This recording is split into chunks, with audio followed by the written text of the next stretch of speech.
Welcome to the Old Souls and Seekers podcast, a podcast that transcends the typical personal development journey. You're not new to this. You've read the books, attended the seminars, and perhaps even tried various coaching programs, yet something still feels amiss. Elon and Guy have over 2 decades of relentless searching and $1 million invested in their personal growth quest. Here's the revelation. You're not missing anything. You're not even behind. You might have just been searching in the wrong places. In each episode, we'll uncover the most effective, straightforward practices that have profoundly impacted our lives and the tens of thousands of our clients from all over the world. This is about real, sustainable results for those dedicated to their personal and spiritual growth. So get ready to explore and enjoy the show.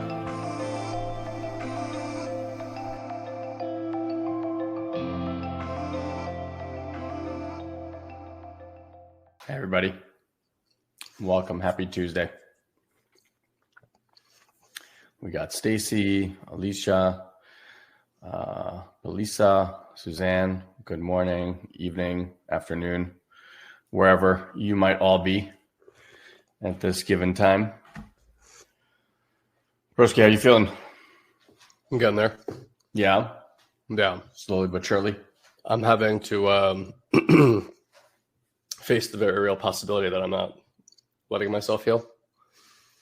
And, it's just been so many examples in my life where I'll lose my voice at difficult moments. I remember doing Landmark, running an event this year, mom being here, whatever it is, right? It's I seem to get not well at very inconvenient times in my life. So are there convenient times to get? There are, when there's I know getting sick is never enjoyable, but kind of.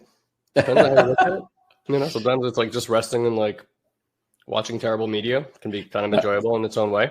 My last time was over New Year's, so there was not. I did not find that to be the right time. I thought about you because I was missing a lot of events that I really wanted to participate in. So anyway, just context for everyone who's listening, so it's not just me and Elon having a conversation. I've been sick for 10 days now, and I'm almost positive that I got sick twice in those 10 days. I think I beat it, and then a day after got something else because they had a different texture and quality to it. Grateful, not really had a fever, nothing crazy, but a lot of throat stuff, a lot of fifth chakra stuff, inability to talk, difficult mornings, difficult evenings. I missed a really, really wonderful friends of ours' birthday, and 2 people were out of town that I adore from Colorado that I didn't get to see, and so it was heartbreaking. And when you have 2 young kids at home and you're working and then fathering, and as much as that stuff is wonderful, you want to get out and see your friends once in a while, it just kind of sucked all the air out. And then my mom was here visiting, helping us for the last 9 days. So I literally just walked through the door after dropping her off at the airport 3 minutes ago. So it's I was didn't have a lot of energy while she was here, and honestly kind of in a grumpy, crabby mood because of just not feeling well for so long. And there's other stuff going on in my body. Simultaneously, I don't like not working out for long periods of time. And it's my son's birthday, and we did a Friendsgiving, and it was just everything compiled into one, right? It sounds like I'm complaining, but that is the reality of what was happening is happening in my life at the moment. And so all told, I actually feel pretty good. Like most people, I like being energized and having a clear mind and, feeling as good as I can. And it's kind of okay when that's not going on, at least these days from where I'm sitting. And I'll just tell you guys something I'm really working on that's become very pronounced in my experience is the difference between trying to make yourself well. It really, I see it like this. It's the difference between trying to manifest something into your life, which I don't know about you guys, but doesn't really work for me. I have some evidence here and there, but it's manufacturing something into your life is kind of living your life through willpower and believing that you have some sort of superpower to make shit happen in your life. When the reality is that as I've seen it, even well before I had any knowledge or landscape about these kind of things, is that it's always been about my mood and my energy. It's like when I'm feeling flowy and good things show up in my life. And when I'm feeling kind of like down and depressed and under-resourced, like life reflects that as well. And so I've been really working on noticing the difference between trying to manifest something or allowing something into my life, and recognizing the difference that if something is not coming into my life, then there's something about me not allowing that as well. Yeah. So if like I'm not feeling well, I'm looking at, and this pattern that I'm sharing with you guys is like a known pattern to me that has shown up for like decades in my life at different times. And so I have to consider like, okay, am I not allowing myself to be well in these moments? Like what is unconsciously happening here that's creating this kind of like distortion field of not being well?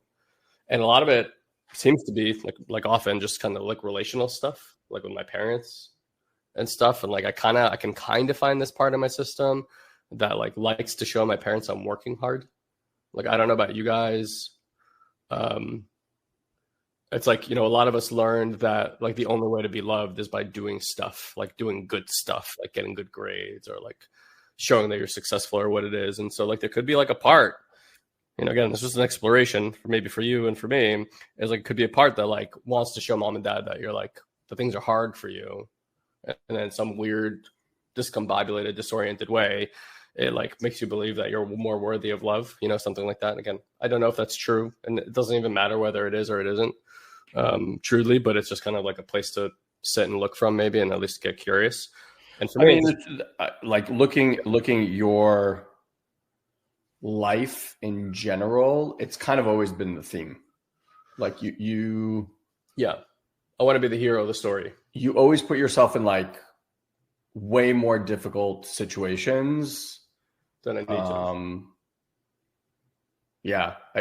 I mean, like just kind of like looking through the timelines, it's always kind of always been like that, like school, sports, friends, you know, travel, like it's always there's always something that like makes it more difficult.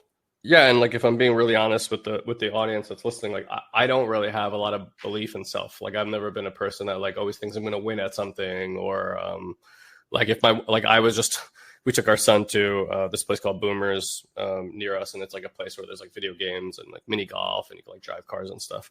And we were playing like video games. Like my wife beat the shit out of me at like 9 out of 10 games that we played together. My wife is real competitive when it comes to games, like weirdly so. Because if you meet my wife, she's like the sweetest woman ever. And then like, but when it comes to games, she's like, I'm going to take down this nerd kind of energy. Like, and so we're like playing, and she just like I think. Seriously, like if we play like 10 games, like 9 of them she beat me. Maybe no, like 8 of them she beat me or something like that, if I'm being really honest. And so like I've never really had this this like some people just have, like Elon has that undefinable ability to believe in his ability to succeed and win. And so like in sports, he'll like play really well. I know a few other people like that as well. And like I don't know that you can teach that to somebody. You know, like I just don't know. You kind of like either have that or you don't. And I don't think there's a successful athlete on this planet that doesn't have that quality. Like I would probably not be a successful athlete if I was a pro just for that reason alone. Yeah. Not for a lack of ability, not for a lack of work ethic, just simply a lack of belief in self. And like, don't get me wrong, it's changed over the years. There's like, you know, areas of my life where I know I have a ton of capacity and I'm really, really good at what I do. And I always have to deal with this like young part inside that's like, you're going to fuck this up. You're not really good at it, you know? So I think all that kind of plays together. And that's why it's like, is it this one thing? Is it mom and dad? Is it this thing? It's like a conglomeration of experiences that drive like our unconscious needs. And it's funny how they play out over and over and over and over again. And I've had to kind of find some comedy in the human drama, so to speak, in my own human drama as well, and not take it so seriously when it's here. Because if you want to like really hurt yourself, double down on the fact that you're doing something, you know, again, whether it's within your control or outside of your control. Like I don't control the fact, you know, like Elon has seen me, like I will be perfectly fine and go into the situation and lose my voice for 4 days when it's like pivotal that I have a voice. That's right. During those 4 days, and like it will just go offline during that period of time and then completely come back online when the experience is over. Like, I'm not sitting there going like, I hope my voice goes all fine. You know, like I've never done that. But if you've seen me like in medicine circles, or if you've seen me and how I've done my psychology or work like that, it's always been with like this like super intense rigor, really intense experiences. And like, I've really had to look for like a decade on how do I like put down what I call the sword, but like this like experience of showing up everywhere kind of in this defended state. Yeah. So anyway, you know, like another slice at it, another layer at it, in that respect. And like, I don't know, life just kind of is what it is until it's not. And it's something I've definitely seen headway on, but it's something that's really, really ingrained like deeply in my system. Yeah. Yeah. Yeah. It's definitely not the experience I choose in life is the struggle or the hard. I wouldn't have done that about me either, because you know my conscious mind is always like, of course I want it easy. I want things to flow. I want things to come to me, and just to kind of come back full circle on this idea. So you know the difference between manifestation, which has always felt really like rigorous and very masculine to me, like keep this idea in mind, mantra, like vision boards and all these kind of things. And like, I'm not saying there's no value in that, because certainly like I think it's better to intend than to not intend. Like just to kind of be a kite in the wind. Like intention has this power of like directing awareness and energy where you want it to go. And I think there is something to be said about that. Yeah. And I think that we often use intention to disappoint ourselves. We attach to a certain idea, a certain outcome. We may or may not even notice how we're doing that, right? But like, if you're experiencing any element of disappointment in your life, I guarantee you that you've created an attachment or expectation somewhere. It's the only thing that really causes disappointment in life is just some kind of outcome that you want that's not being met, or some kind of agreement that you have inside that's not being held, whatever it might be, right? That's what causes disappointment, right? If you want to have no disappointment in your life, live a life of unattachment, you'll find yourself rarely, if ever, being disappointed. It's as simple as that. So it's like, it's really easy to take things that are supposed to be great in terms of capacity to show you how to generate the life that you want, and turn it into something that creates a lot of pain and suffering in your life. And that's kind of the Buddhist principle, right? Of like, whether you avert something, you like try to avoid it, or whether you kind of try to attract something into your life, really both of those end up causing suffering. So I've kind of recently been playing with, it's not really about trying to attract something or having something or working towards something or anything like that. And those things might be part of the journey. But for me, it's like, okay, if you're not well, you're probably not allowing yourself to become well. You may not consciously be doing that, but there's a part of you that's holding on to it. And like the way that this has been kind of unraveling now that I'm zooming out a little bit on my own experience for the last few months. A few months back, I had this healing experience. I think I even shared it on the podcast, where like I had this vision while it was happening of like me being in these really chaotic, cold, dark waters. And at the same time, I'm holding onto a life preserver. And I could see that a part of me doesn't want to let go of the life preserver. Makes sense. I'm in these scary ass waters, right? Like, why would I do that? And so like, even though the water is chaos and I'm not enjoying being in this water, at least I have this life preserver. And I know this life preserver well, so I'm going to hold on to it. And at the same time, I had this like other side where I could feel like over to my right, it just felt like this like warm, tropical, beautiful water. But in order to get there, I had to let go of the life preserver and let the chaos happen to eventually bring me to the calmness. Kind of like the way that I don't remember if I'm using this word right, but like a tributary dumps itself into the ocean, right? Like, or like how water, you know, like eventually the ocean leads into rivers and lakes lead into ocean, right? Like, so there's always like, if you just kind of let yourself go, like you'll eventually like come out to the body of water that's calm. And I could just feel the resistance to letting go of the life preserver, even though the water was so scary. And over there, it's like, you don't need a life preserver. You could just kind of float in this beautiful warm water. And I thought it was this really beautiful metaphor for kind of like how this experience, this juxtapositional experience plays out in our lives. And again, there's like, having that insight or noticing that metaphor isn't like, okay, well, great. Now, like, I'm always going to be in these That's right. warm, beautiful waters. There's areas where I am, and there's areas where like I'm fucking just not. Yeah. You know, last example, like I know a lot of people, me included, that have used physical pain for some reason. My sister-in-law comes to mind as another person that does this. There's always something happening with her physical body. That used to be a lot more my reality. It's a lot less in my reality today. I used to constantly injure myself, have things to deal with in my physical body. Like that's not there anymore. And like, again, how do you explain that? I don't know. Right. So clearly there's so much of our lives that's happening far, far, far beyond what we can be aware of. And truth be told, like I've always said this, like I think the quality of life is lived in the unconscious. Like 95% of what's going to create the quality of life is not even known to you. And so the work that Elon and I do here, that a lot of you guys do here with us, is really about learning how to surrender to that unconscious and letting it kind of repair itself and getting to a more stabilized place with that.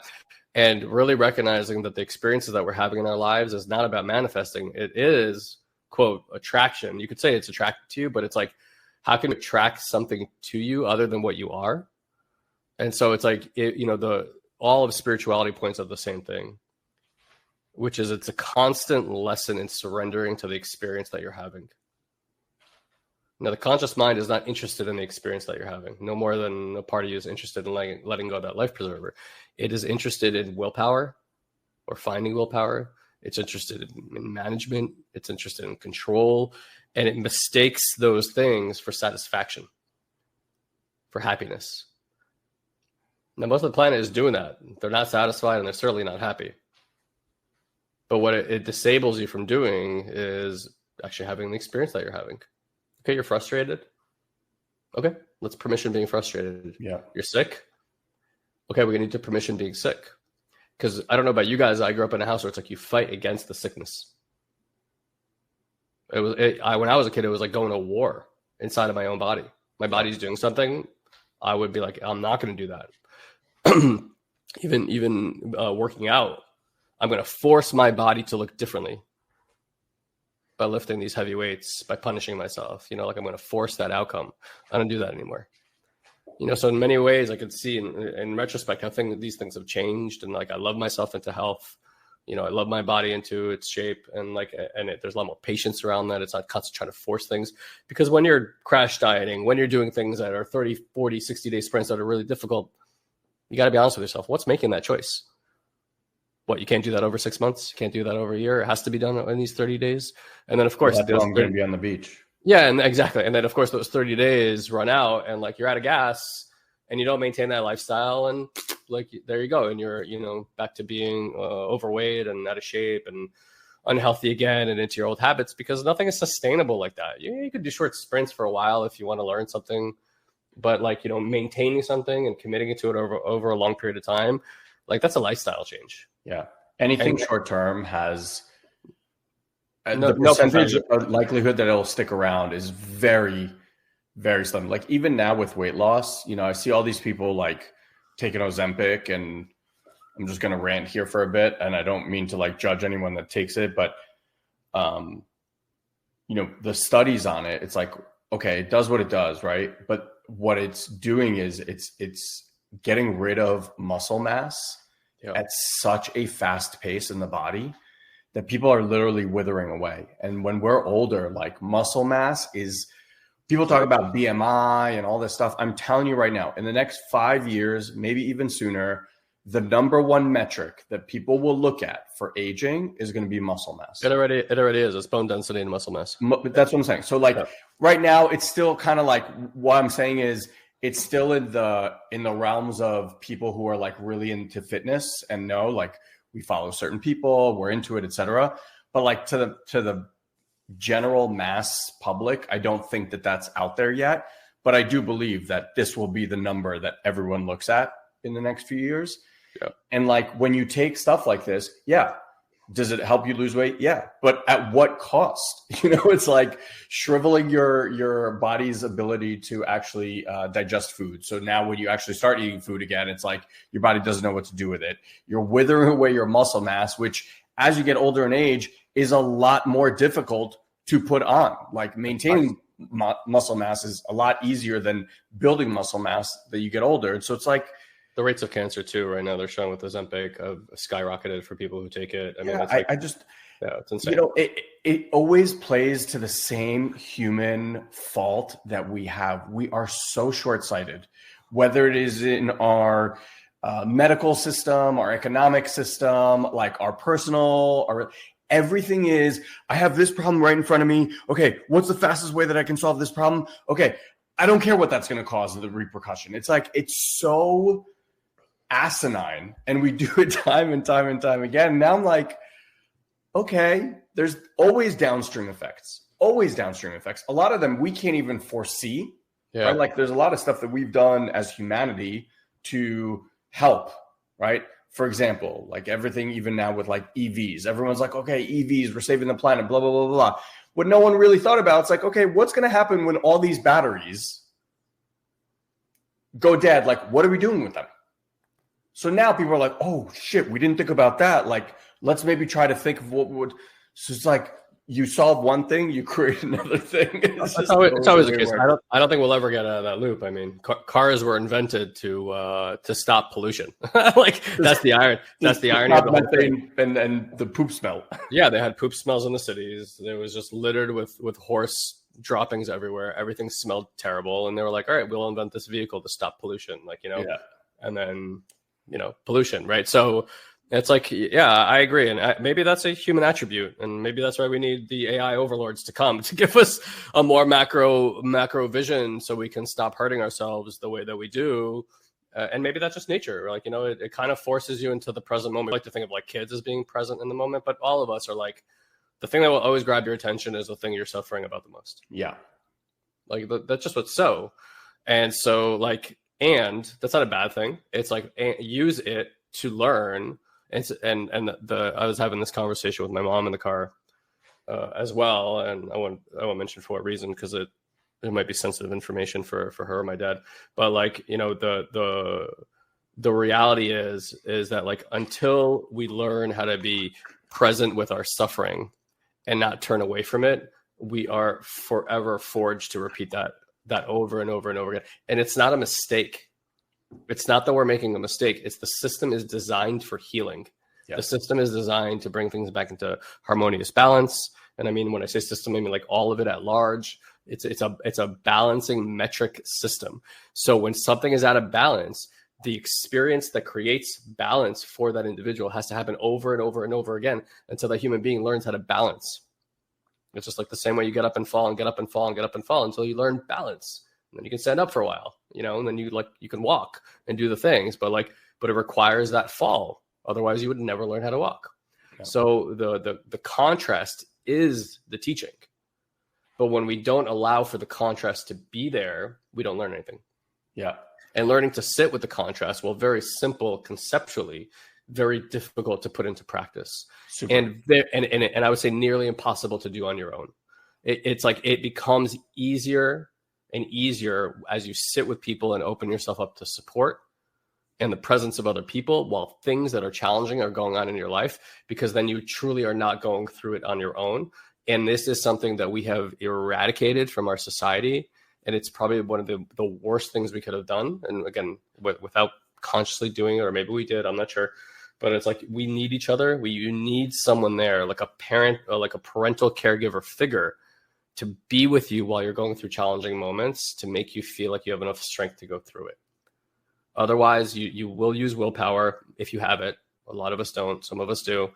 And you'll still feel all alone at the end, and it will not resolve your issue. And you're just bound to do some version of that again and again and again.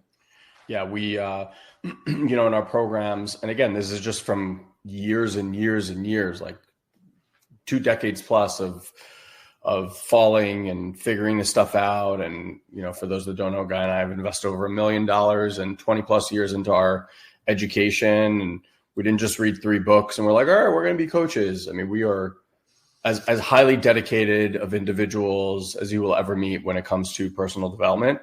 And 15 years of like day in, day out, looking at things, only to realize that 15 years later, we're still kind of struggling and dealing with the same things and the same patterns. It's like, after a while, the analogy I use is like, if you were trying to lose 30 pounds and 15 years later, after working with the best of the best of the best coaches and traveling around the world and learning everything that you could about health and fitness and body and diet, you were still trying to lose the same 30 pounds, you'd kind of take a step back and go, something's not working, right? And the one of the biggest pieces, there's several, but one of the biggest pieces is what Guy's pointing to. It's like healing is impossible to do on your own. And the reason that is because you got to think like your nervous system and your body is capable of releasing and healing certain things. It does this without you even thinking about it. There's this mechanism that just happens and things kind of just flow through, and they don't stick, they don't cling, they don't pull you, they don't like it just moves. And then there's other things. And there's, maybe 1, 2, 3 that you can think of right now that they just run your life. And your relationships look the way they do because of it. And your job looks the way they do because of it. Your body even looks the way that it does because of it. There's just very specific patterns that run you, whether it's fear, whether it's confusion, whether it's, like what Guy's pointing to, hurting yourself, whatever it might be. Like there's something that just keeps showing up over and over and over. And what you got to get is like, if that thing is trapped in the body, and what most personal development tools, books, videos, programs, etc., point to is a world of understanding, right? So it's like, let me understand why I do the things that I do, or why they do the things that they do, or why my body, or why this pattern's here, blah, blah. So you have all this know-how. But what you're missing is the energetic code, if you will, to actually allow for this thing to move through, just like many other things move through your system. And it's not because you're doing something wrong, and it's not because you're wired differently or wrong or whatever. It simply means that you don't have right now, as it stands, the energetic resiliency, strength, ability to allow for these things to be here. And that's because what you got imprinted is through mom and dad. Right? And mom and dad didn't sit you down and went, okay, sweetie, this is how you deal with stress or overwhelm or anxiety or fear or whatever. But somehow all of that programming is in us. Now, the things where you get stuck on, I want you to imagine there's just like an energetic coding that you did not receive from mom and dad. And what Guy was pointing to before, it's like, how did we as humans get it so wrong? But if you think the way we used to grow up and the way we used to live in tribes. Look at any ancient tribe. And we lived amongst many people. You had cousins and aunts and uncles and nieces and nephews and other people's grandparents and your parents. And like, there were so many people. And if you ever watch a kid, like a young kid around a lot of groups of people, they'll literally go and sit with someone for 5-10 minutes. They get their fix and then they move to the next. It's very rare that a child is like just with one person all the time, especially like when they're in a large group of people. And in those moments, every single time we were sitting with other beings, we were actually getting these energetic blueprints. But we don't do that anymore. We don't get that anymore. So chances are you have like 1 to 2 blueprints that pretty much dictate 99% of what your system knows what to do. And so the only way, and this took us 15 plus years to figure out, the only way to actually move through the patterns, not just understand them, not just map out how they got there and when they got there and who was there when they got there and what happened, blah, blah, blah, like all that stuff. The only way out of that loop is to upgrade your nervous system from an energetic perspective. And the only way that the nervous system learns is through that transmission, through that sitting with. And once we did that, then guess what? Like I was just telling someone the other day, and I was kind of laughing at it, at the 15-year mark when we were doing this work, the coach at the time that we hired, who we were paying like 180 grand for the year, so it was, you know, like a really, really amazing coach. I was going through something and she's like, all right, let's go back to this memory. And I literally looked at her. I was like, I'm not fucking doing that anymore. I'm done. Like, I've looked at this memory 1,000 different times from 1,000 different places. Like, I'm done. I'm done. It doesn't make a difference. Like, we're going to be here in 6 months or a year or 2 years. Like, I'm fucking done. And once we started to do this, what we teach now, which is kind of the nervous system reset protocol, like once we've done that work, I honestly don't remember the last time I looked at not only that memory, but any memory. And bro, I don't know if like this has been accurate for you too, but I honestly don't give a shit when something got created, how it got created, who was there when it got created. Like all the stuff that we were programmed for 15 years to look at and find, I honestly don't remember the last time I actually sat and tried to look at a memory of when the thing got created. Are you feeling inspired by these podcasts? Is this approach striking a chord with you? Imagine taking this journey even further with personal coaching from Guy and I, right from your own home on Zoom. Join us at our next live event. They happen quarterly. It's an accessible, cost-effective way to dive deep into these transformative practices, not just theoretically, but experientially. Attendees often share that they've experienced unprecedented levels of peace, support, forgiveness, and awareness. Remember, healing isn't just a mental exercise. It must be felt and released through the body. So here's a special gift just for you, our valued listener. Visit intuitivemind.live and use the coupon code OLDSOUL to receive 25% off your ticket. The Intuitive Mind event is unlike any other. So impactful that many participants return multiple times, some as many as 10, 12, even 15 times. Plus, once you register, we'll immediately send you a recording of a previous event so that you can start practicing right away. Don't miss this opportunity. Go to intuitivemind.live, secure your spot for our next live event using the coupon code OLDSOUL, and start your transformative journey today. Now, back to the show. And the reason, guys, it's not important to us anymore is because that's not where the healing lies. And once you get that, it doesn't, you can map the whole thing out. And you've done that for many of the things that you've been working through. And how is it working? Like, you know how it got created, when, you know, who was there, But like, are you still dealing with the same struggle? Mm-hmm. Do you still have the same pattern running your life? So guess what? Mapping the whole thing out makes no fucking difference. Maybe, okay, maybe not no difference, maybe like a smidge of a difference. It's certainly better than not. You know, it's like to have awareness, because like, you know, the principal thing that we all get to learn when we first get started is that you are not the thoughts in your mind. You are the one that's observing that. So even if that's what personal development teaches you, is to unhook or unmerge from the thoughts of the mind, that is the beginning of locating or experiencing your awareness. It's like, oh, I'm not my mind, right? But what it doesn't allow for you to do is to have the direct experience, because you're constantly in the world of explaining, understanding, and creating language around your experience.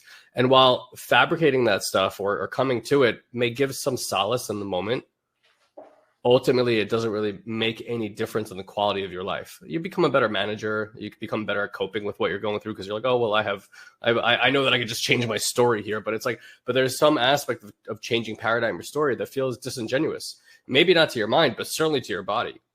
Like when you're like, when you're feeling depressed and somebody's like, be happy, you want to punch that person in the fucking face.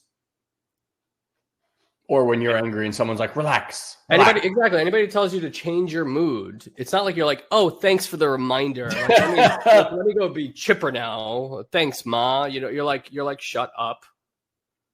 And you feel defended. So does that open the system or close the system? And when you have a closed system and it's defended, there is no change happening. You are doubling down on your experience every time. You're like, oh, yeah, you think I'm depressed now? I'll show you depressed. And I'm talking about from personal experience. Because I remember doing that. I had to go deeper into the lie so I wouldn't be caught in the lie. It still makes me want to cry to this day, because I recognize the time loss of living that way.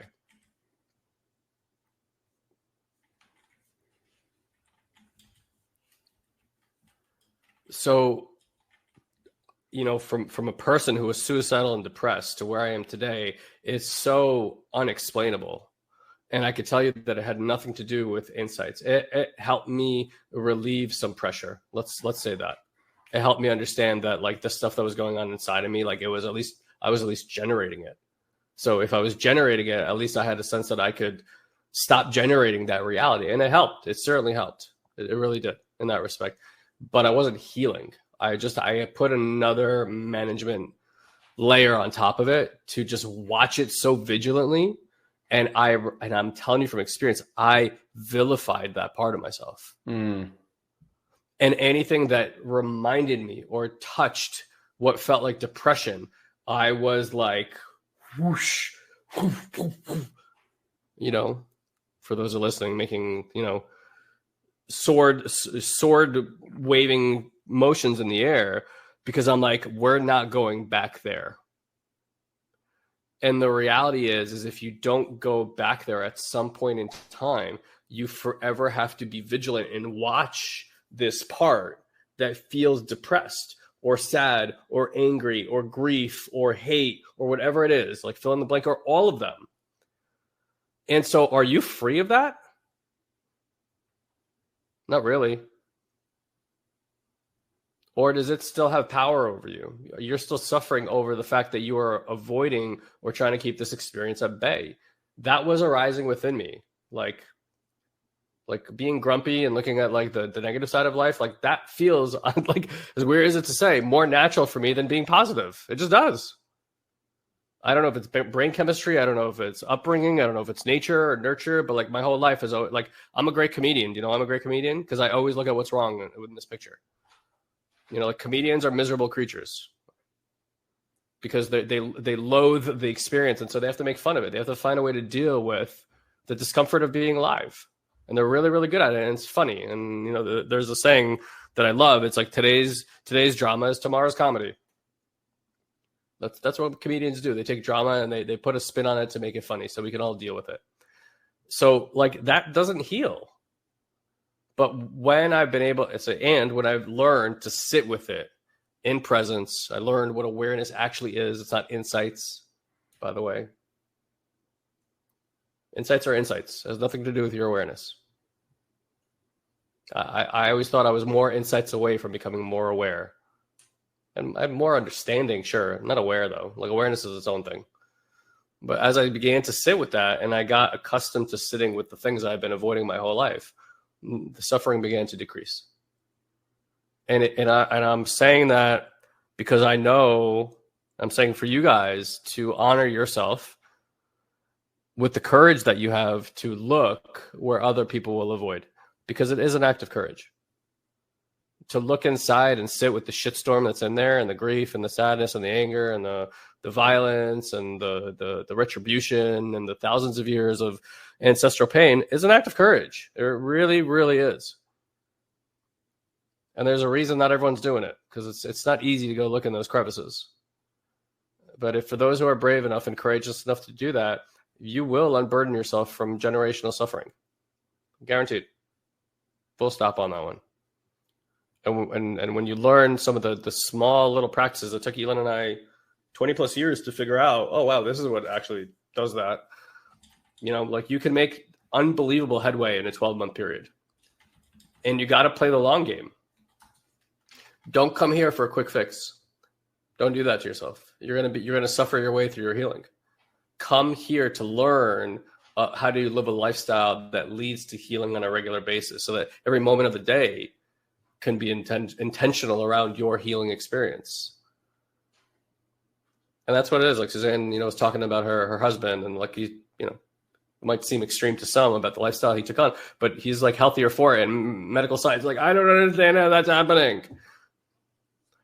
Because it's a lifestyle change. And that's what medical science never tells you to do. They're like, here, take this pill. Don't change your lifestyle. Here's Ozempic.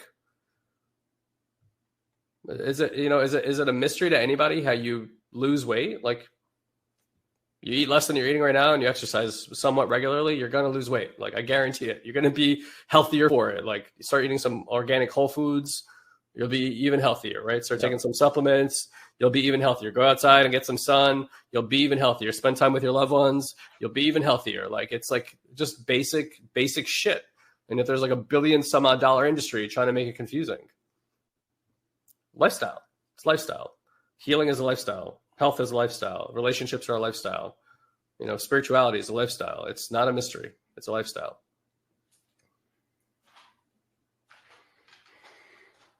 Yeah. Just going to look at some of the commentary here. Yeah. By the way, that thing, your dream reminded me of that scene in Dune where they're flying the plane. Mm.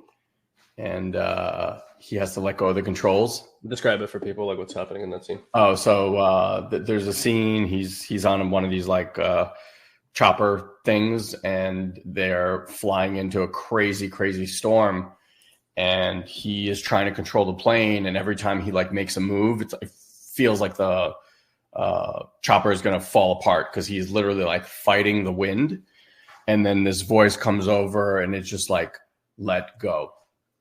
Let go. And he ends up like completely letting go of the controls, like let's go of the steering wheel, and then just puts his arms like this. His mom, who's sitting next to him, thinks he's batshit crazy, and he just buckles himself in. And then what ends up happening, instead of fighting, this device, this chopper, ends up riding the currents of the storm, and then the currents of the storm end up spitting the chopper above the storm clouds. So like it literally like flew this current and flew up above, and they survive. And it just reminds me all the time of like, that's kind of what we do. We're always fighting the current of life. And it's just like, whatever it is that you're going through, as difficult it might seem, whether it's a difficult relationship right now, a difficult health situation, difficulty in your career, finances, whatever it might be, right? There is a discomfort that is being pointed to in your nervous system. It's not a new one. You have felt this unease many times.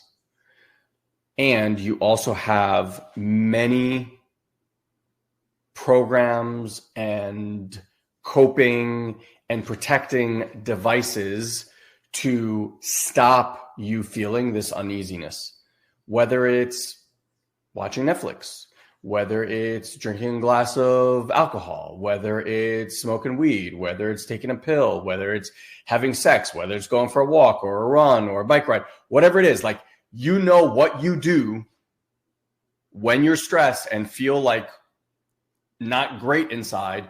There's something that you reach for to make that feeling go away. And what I find, especially with people that we coach, it's like when we're younger,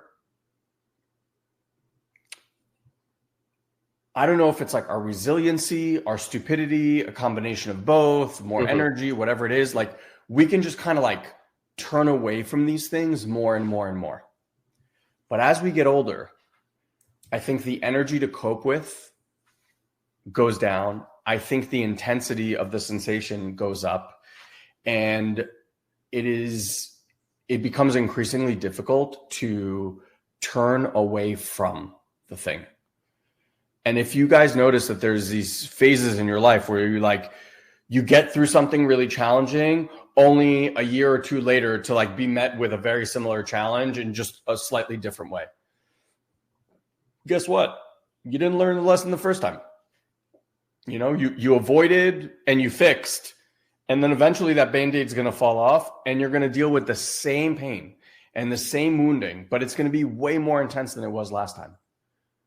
Because the universe wants you to be in the experience, not running away from, not coping, not anything else. But we don't have built-in reserves to do that on our own, which again, like Stop doing this stuff on your own. Do whatever it takes to get into a community. Like if this, what Guy and I share resonates with you, like take whatever steps you can necessary to jump into this community at whatever investment level you are able to do. Like take a step. The world is not going to meet you with a bundle of money and all this free time and all these things clear up in your schedule so that you can do this work. It's not happening. It doesn't happen through convenience. No, never. Like it's going to be doing something that feels very against the grain, whether it's, asking for help, asking for support, or investing in yourself because you don't feel it's worth it. Like whatever that first step is, that's already part of the transformation. But I'm telling you right now, like reading and watching videos is a self-preservation mechanism. It is actually a self-defense coping mechanism. It is not healing. Because this has convinced you that as long as you are getting educated and learning more, we're doing something, right? Like we're moving in that direction. Yeah. But guess what? If the uneasiness lives in here and what you keep feeding is in here, are you ever actually accessing where the uneasiness is? You are not. But this doesn't want to go in there. It has no interest to go in there.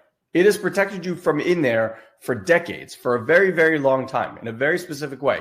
And now you're like, I'm done with this. I want to actually heal. And your mind's like, fuck that. I don't want anything to do with that. I don't want to open those doors. I don't want to go there. That place is littered with booby traps and pain and all the things that we have avoided. And now you want to go back there? Are you kidding me? Hell no. Why don't we read this book? And you're like, yeah, let's read this book. That sounds great. Go watch that TikTok video about somebody who was telling you, how to think better. And then the mind's like, didn't we get smarter? Don't you feel better? But then 3 days later, you're doing the same shit. 6 months later, you're dealing with the same pain. A year later, you're dealing with the same pain. Like, yeah, this could be it's all part of that same strategy. And that's what I'm saying. Like, investing in yourself and actually looking at the source of where the thing is, I'm telling you, there's not a single person that is registered for any of our programs that the conversation with me when they register is not, they're like, holy shit, I'm so scared right now. I'm like, yeah, you better fucking be.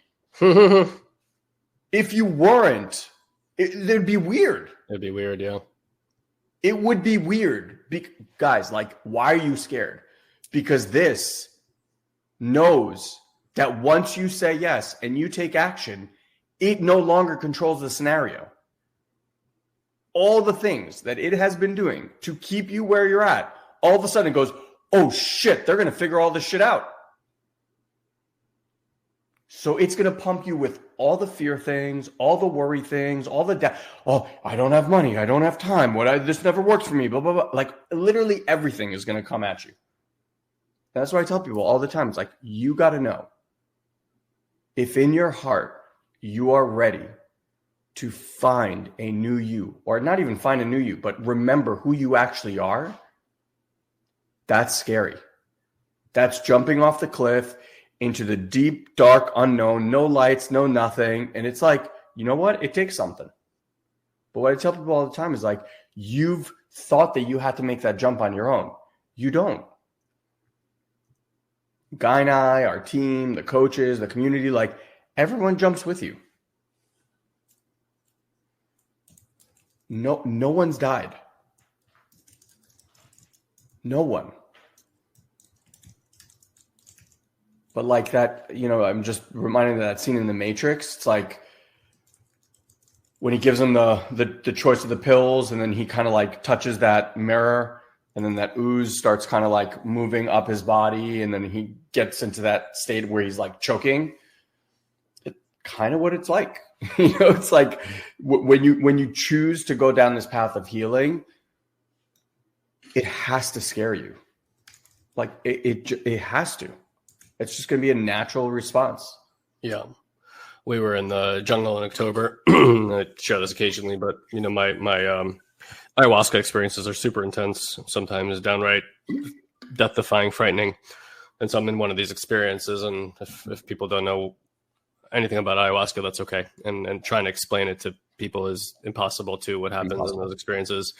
But like there's occasionally a lot of purging involved, and stuff like that. It could be look like puking, but it's for whatever reason very different when you're doing it on ayahuasca. So I'm in one of these purge experiences. A lot is coming out, and so like what it seems physical is often energetic and spiritual too in these experiences. And the shamanista is watching over me, and she's helping guiding me through this kind of challenging experience. And as I'm purging, my abdomen is cramping terribly, like agonizingly cramping. So I'm stopping the purge because I'm trying to stretch my ab out. And the shamanista goes to me, distraction. I'm like, and we call her Mama. We've known her for many years now. So we call her Mama. I'm like, Mama, no. I'm like, no more. She goes, distraction. She goes, purge. And there's something else that happened too, where I was like, no, I'm done. She's like, distraction, purge. Because what she's pointing at is be with what's happening now. The pain is showing up. And it seems like, oh, I need to pay attention to this pain. And she goes, no, it's like it's something in your unconscious is creating the distraction to not be with what's here now. She's like, be present. Same lesson. Doesn't matter doesn't matter what you do. Doesn't matter what you sign up for. Doesn't matter how you do it. The lesson is always surrender. And then it goes on both sides, surrendering to the challenges, surrendering to the beauty, because oftentimes even when you start feeling well-being and bliss, you're going to see something arrives to squash it all down. You guys all know that feeling when things are going really well. Are you joyous in things that are going well? Maybe, but there's a party that's waiting for it all to end, for the party to stop and for the other shoe to drop and for things to go back to being shitty again. Tell me I'm wrong. Is that true or not true? Yes or no in the chat box for you. Right? These are unconscious parts. And it's how our system navigates back to choppy waters. Right? It's just kind of how it goes. So it's okay. And that's the thing. You got to give yourself space. You got to love yourself and bring compassion to everything that arrives. And you got to let go of this idea that there's some wonderful, brilliant, unexplored shortcut that people like me and Elon have figured out and are not sharing with you. Like, well, we're giving you 99% of the truth, but there's this 1%. Like I remember when Elon and I were first got into online marketing and sales and stuff like that. And like the people on stage would share what they would share. And you were like convinced, like this, people are making like tens of millions of dollars and you're barely generating leads, like barely scraping by money. And you're like, they must be withholding something from me. And we get to know these people personally. They don't withhold anything. Because it's not about the tactility that made difference in why they were able to generate that kind of wealth. And we all get lost in that game. We think we're just a strategy away or just an investment away. And like, it's still seductive. It pulls me in too all the time. I just think that, but like I've learned that there's a feeling in my body when I'm looking at where to put my energy and time now. And again, it took me many years and I don't even know how to explain to you how to get there. Like there's a lot of stuff that Elon and I have, quote, gotten to, not like there is a place to get to, that like we don't know how we arrived here. We just know these practices eventually led to it. And that's really all we can promise. Like we actually we don't know how this works. It's too complicated to know how it works. If anybody can promise you that they can create some result in your life, run. Because it's like nobody knows how billions and trillions of neurons are organized in your brain. Nobody. No one. Not even you. And you live there. You don't know why you feel the way that you feel. Is it hormonal? Is it energetic? Is it the moon? Is it your birth chart? Like, I don't fucking know. But at the same time, like most of us don't know how electricity turns on a light bulb, but we do know that if we flip the switch, the light turns on. That's what Elon and I know. Yeah, we can do practices, and they lead to these experiences. That's what we know. We've tested it now on thousands of people, worked with tens of thousands of people over the time, and we've seen the contrast between doing this kind of work and doing that kind of work. And we see that you do this kind of work, like almost everybody across the board, as long as they commit to this process, has truly remarkable, unexplainable phenomenon in their life. And the most profound, beautiful healing ways. And it connects them to people, connects them to themselves. They're open to new things. They know how to be with difficult moments in their life in a new way. They know how to get support. They know how to have stability. Like, these are not small things. But it's weird that the subtle work leads to massive changes, where most people are looking for to do massive things to make massive changes. Forget that. It's too much. It's too much to think about such broad strokes. What you really have is what's in front of you right now. That's it. And how you arrive and be with that moment in front of you is what's going to change the quality of your life. I guarantee it. That we can guarantee you. So that's always the invitation here. Again, if you are in any of our just digital programs and you want to get working on the path of working inside of a community, getting support, soulsandseekers.com/level 1. You can self-enroll in our level 1 work, level 2, level 3, and soon coming level 4. You cannot self-enroll. You have to talk to somebody and apply to be in those programs. So if you are in level 1, you are curious about 2, 3, and 4, talk to Elon, soulsandseeker.com/Elon to get in his calendar. It is $111 deposit to get on his calendar, and you can use that money towards enrollment of your program, of L2 or L3 or L4. So it's a credit there, and that's it, guys. We love you. Again, I want to honor you and thank you for being one of the courageous people that's willing to take a look, willing to have these sometimes kind of gritty conversations, but it's what makes a difference. And so thank you for being here. We love you very much. And we'll see you next week. Thank you, dear one, for choosing to share a bit of your day with us. We value you greatly. And as a way to give back and help you to deepen these practices, we want to invite you to join our incredible community on Facebook. You can do so easily by going to joinoldsouls.com and ask for an invite. This is our private community where old souls and seekers are able to grow and share their journey with others. We hold exclusive weekly live streams, we answer your personal questions, and offer valuable insights that we won't be able to share here on the podcast. So again, just head to joinoldsouls.com and grab your invite today. And as always, if you enjoy this podcast, please head to iTunes and leave us a review. It's the only way other people can find this show. So if it's making a difference in your life, please share the love. Until we meet again, have an amazing week, dear one.